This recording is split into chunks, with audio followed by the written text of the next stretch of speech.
Hello everyone, welcome back to my another short video.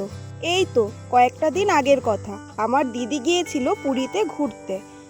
ওখানেও কিন্তু এক সপ্তাহর মতো ছিল আর বেশ ঘোরাঘুরি করেছে, মানে যা যা দেখার ছিল, জগন্নাথ মন্দির, তারপরে বাদবাকি যে আরও দর্শনীয় স্থানগুলো ছিল সেখানেও কিন্তু বেশ ভালো করে ঘুরেছে।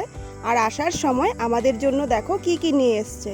তো প্রথমত তো প্রসাদ নিয়ে এসছিল, আর তারপর এখানে নিয়ে এসছিল একটা ঠাকুরের ছবি, আর সাথে করে নিয়ে এসছিল বেশ কয়টা ব্রেসলেট। তো এখানে আমাদের বাড়িতে 4টা নিয়ে এসছিল। এই যে দেখো, আমি একটা কিন্তু পরেও আছি।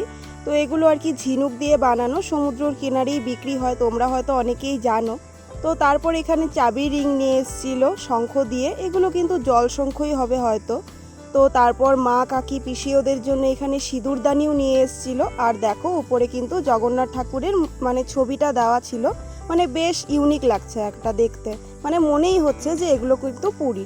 তো তারপরে এখানে দেখো আরেকটা শোপিস নিয়ে এসেছিল, এটা হচ্ছে একটা মূর্তি টাইপের ছিল।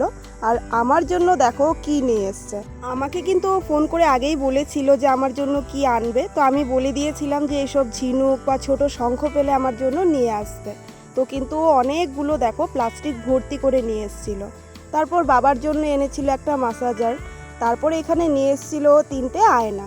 তো দেখো আয়নাগুলো কিন্তু বেশ সুন্দর, মানে পাশে ঝিনুক দিয়ে কাজ করা ছিল। ও 3টে এনেছিল, কাকি ওদের জন্য, তারপর আমাদের জন্য। ও কিন্তু পুরী থেকে মানে শপিং করে ব্যাগ বোঝাই করে নিয়ে এসেছিল। তো এখানে তো সবে কয়েকটা জিনিস, এছাড়াও কিন্তু ওর বাড়িতে আরও অনেক কিছু এনেছে। এনিওয়ে, আজকের ভিডিওটা এতটুকুই, টাটা।